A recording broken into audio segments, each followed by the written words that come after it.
Oh, man. Nice. Good job, Bob. 3, 2, 1. Okay, so thank you for everybody for coming today. I mean, we got a great turnout. There's obviously been some changes. Is there anybody in the room that has not read the changes yet? At least read through it?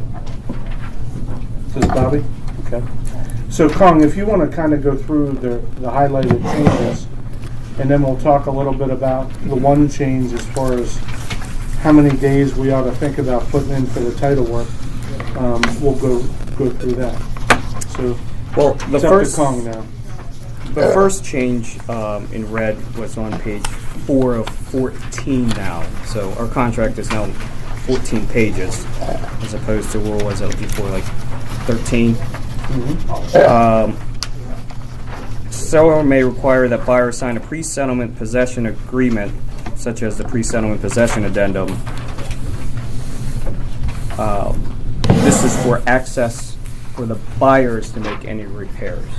So it's always a good idea to have that because technically they are occupying the property, whether physically or just for a few hours or whatnot. It's probably a good idea to have that for liability purposes. Now, there are people that actually, I know I've done it multiple times, but a lot of these FHE and VA repairs are negotiable that the buyer and the seller, either one could do the repairs. You know, and a lot of times when we're always asking the seller to do them, the seller isn't necessarily doing them the best way, they're doing it the cheapest way.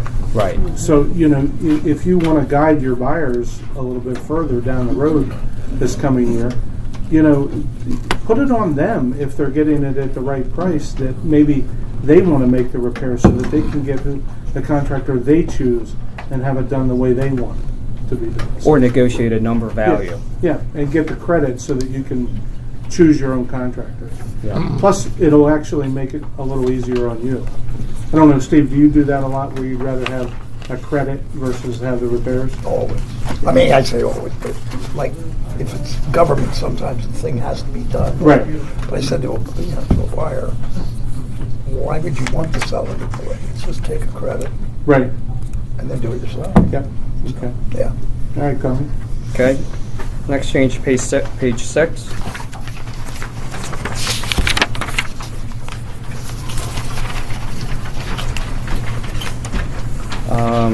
Part 12A1. Who can attend the inspections?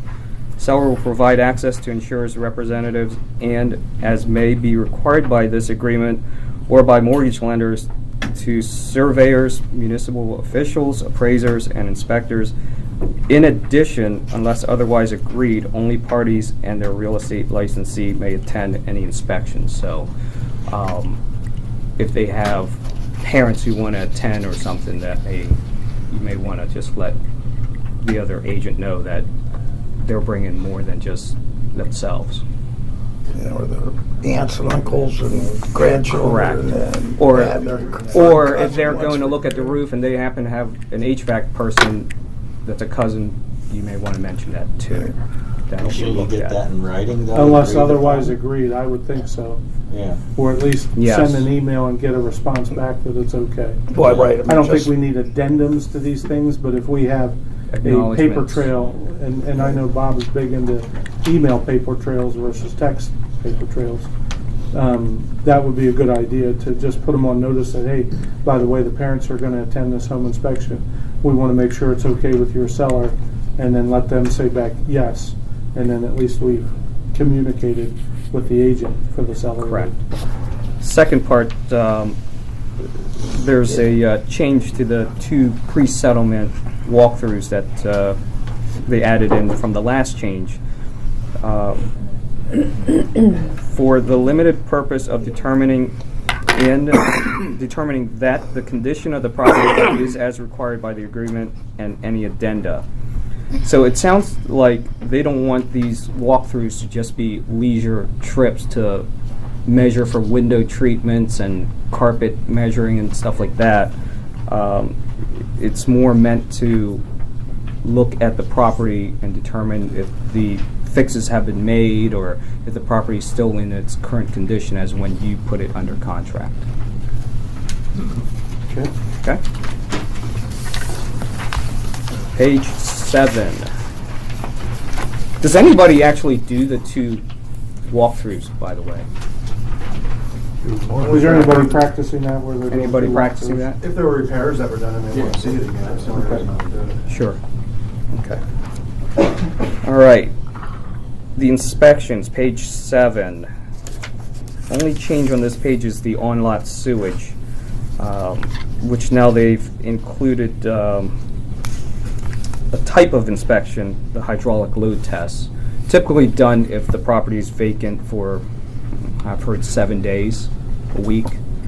It's where they bring in a truck of water and just run it through. And it's nothing that you can't cross out if you want, so at least you're aware that that language is in the contract. Actually, we do have a form in our office, just an in-office form, the inspection authorization.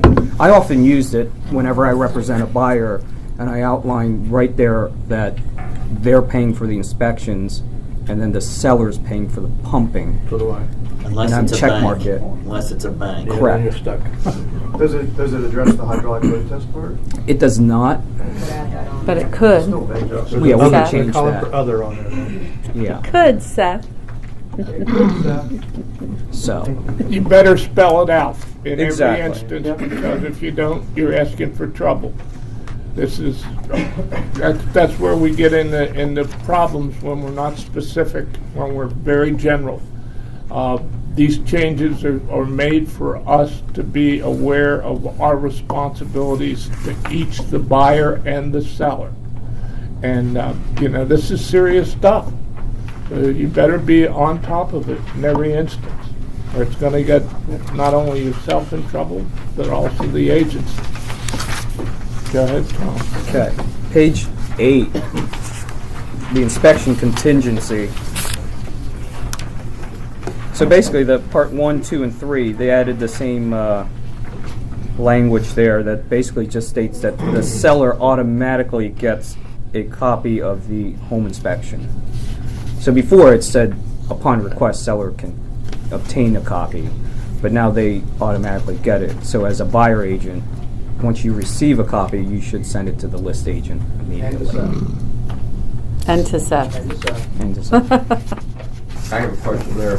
So let's say the deal blows because of the inspections. They've given you the reports.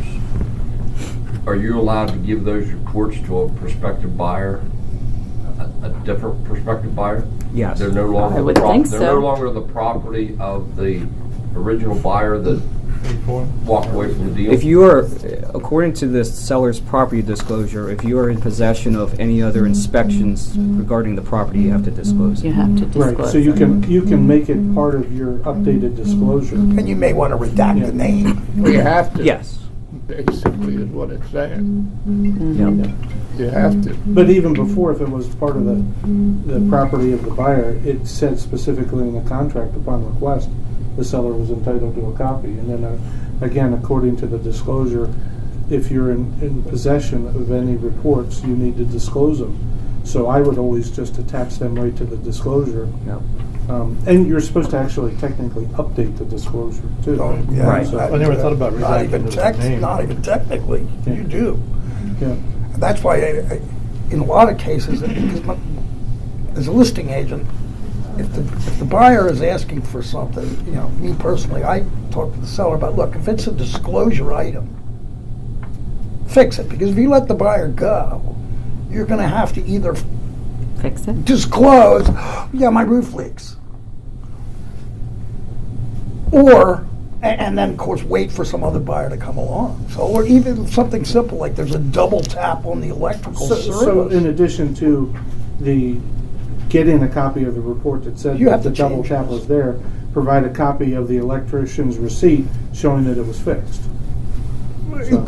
Well, or not, you don't have to fix it and go back on the market because you lost your buyer because you wouldn't fix it. Here's the issue. But now when you go back on the market, you don't have a buyer and you have to disclose that you have a problem. Right, but if you fixed it, provide the receipts. Of That way it course. shows, yeah. But that's why I would say to a seller, Well, if you're going to fix it, you might as well fix Yeah, it for do the the buyer deal. that you have right now Right. instead of waiting Yeah, for do the somebody deal. else. Okay. So, following the contingency period, we have the negotiating period where it's on the seller to reply. If they do accept the buyer's response, the reply, then they will acknowledge in writing. So that was the change there. That's pretty much it. Are you on number 3? If the results of the inspection? Yeah, I just mentioned all three of them are the same. They just state that the seller gets the inspection now. The language is the same. So what were you just saying, change some acknowledgement? Down in 3A1, Sherry, it just states seller will acknowledge in writing seller's agreement to satisfy all of the terms of the buyer's proposal. And we didn't do that before? We did. Some of us did. Well, I think what happened was now you have this, the two forms. Right, the BRI. So and then sometimes the people one just send over the buyer's reply and then the seller's just like, okay. Where's the addendum? Well, and a lot of times Right. you You're supposed to put it on a change of terms. You do the reply to inspection that the buyer doesn't sign, and then when the change in terms, you got to watch what you write down there because you don't want some lender to start going, Right. you know, this, that, and the other thing. So maybe we just get them, maybe we get the seller to just sign the reply to inspection, which right now there's no place for a seller to sign, and then use the change in terms. I The don't problem know. is it says the seller cannot sign it on the bottom. Right. Right. Do I not use sign. that Oh, in okay. case 3 times. There are no changes. And then All right, it whatever. says- There's Yeah. people. I know that there's people in the room that don't like the buyer's reply to inspection form, and they would much rather just use the change in terms. But I've also seen cases where during the reply to inspection form, the buyer is saying, hey, this is what I want fixed. But they haven't entered into a mutual agreement at this point in time. So during the negotiations, we've had a couple cases where the buyer has changed their mind and we're talking about backing out of the deal. And the seller quickly signed the change of terms agreement that the agent sent over instead of the buyer's reply to inspection form, and it locked him into the deal. So, you know, if you're representing a buyer, I would recommend you follow the system and use the buyer's reply to inspection form. And then once you've come to a mutual agreement, then send the change of terms as you normally do. Page 9, title survey and costs.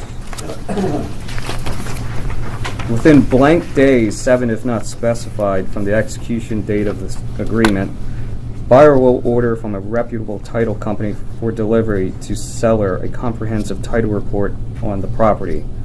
Upon receipt, buyer will deliver a free copy of the title report to seller. So that's been added. Yeah, it's been added, although it's actually been being done over the last 2 years. Most lenders over the last 2 years, once that TRID thing came about, Yeah. most lenders were immediately wanting the title work ordered for the transaction so that they could disclose. And we, as our title company, we lose about $4,000 a year in title searches that have been ordered and deals fall apart. I mean, it's a lot of money. Probably a little bit more than that. More than 4,000. And, you know, so you can fill in the blank here to determine whether you want to do it in 7 days, if not specified, or 10 days or 20 days, because of the, you know, there's a lot of times these deals don't go together. So if you have any concern at all, then don't order the title for 10 days. As we're talking about this title, I just want to switch to one other thing too, because we just literally went through this yesterday. Payoffs. If you are working with one of your sellers and your numbers are tight, like 5,000, 6,000 or less in proceeds coming back to your seller, I would make sure that we get with Seth and you get the payoff as soon as possible. We just had a situation yesterday where our seller was supposed to get $6,000 back, and they decided not to make their December payment and their January payment. And today's January 15th. So he didn't make December's payment or January's payment. Well, the interest alone for interest in the arrears added up to more than the $6,000. Then it turned out his escrow account was short by $1,900. So he was brilliant. And we had so a guy that was getting $6,000 back needed to send a check for $3,000 to close, and guess what? He didn't have the money. So we ended up working a deal with him where we took it by credit card to Remax and charged him the 4%, and then Remax cut a check to the title company. Okay. The rest of the page in blue, I was reading through it. I didn't see really any changes, but just to reiterate about surveys. If a survey is needed by a title company to create a legal description, that is on the seller to pay for that. If it's required by the mortgage company, the buyer's mortgage company, then it's on the buyer to pay for the survey. So. Two situations in the past year where people have talked about this enhanced insurance, and the one simple statement that seemed to work for me and these people, it was that the title insurance basic does not survive settlement. Do you want it to survive settlement and go on? Then you need the enhanced version. And that ended the conversation. Yeah. That's good. That's a great way to put it. The last item of change is on page 10 of 14. Under the notices, assessments, and municipal requirements. And we're talking about if a seller is not going to make the repairs. For example, let's say the township requires them to redo the sidewalks, and the seller says, I'm not going to do it. So now it just states here that not make the required repairs improvements. If seller chooses not to make the required repair improvements, buyer will notify seller in writing within 5 days that buyer will accept a temporary access certificate or temporary use and occupancy certificate, agree to the release in paragraph 28 of this agreement, and make the repairs at buyer's expense after settlement or terminate. I think before it just says buyer accepts, but now it goes into a little more detail that the buyer will accept under these conditions. So. All right. Well, thank you very much. Congratulations, Bob Hubler, again, All right. on $3 million lifetime. Good job. achievement. The other thing before Bank of we Hubler. leave is, hopefully you guys are noticing the changes that the company is making, not only throughout the building, but the email that Brooks just sent out with the help that he is willing to give you guys to set up your own profiles. We'd like to do more settlements in that room that we created there that has the logo on it. One of the things that we might start doing is doing a loop of the different settlements, like congratulating your customer for their settlement that's being held so that they see their name on the screen. And that, so the more settlements we have in that room, the more we can program the loops of like whoever's having settlements that day. So if we have 10 settlements on Friday, we'll have a loop of congratulating them. I know Michelle Sneidman took advantage the other day of the logo out on the wall, the blue wall out here, and had pictures taken, and that looked fantastic on social media to see those kind of things. So. All of us have a deep power within us to be the best that we can be, and we have two choices. One is mediocrity, and the other choice is to be as good as we can possibly be, to use that God-given potential that we have. Let's all use it. Let's go to work. Okay.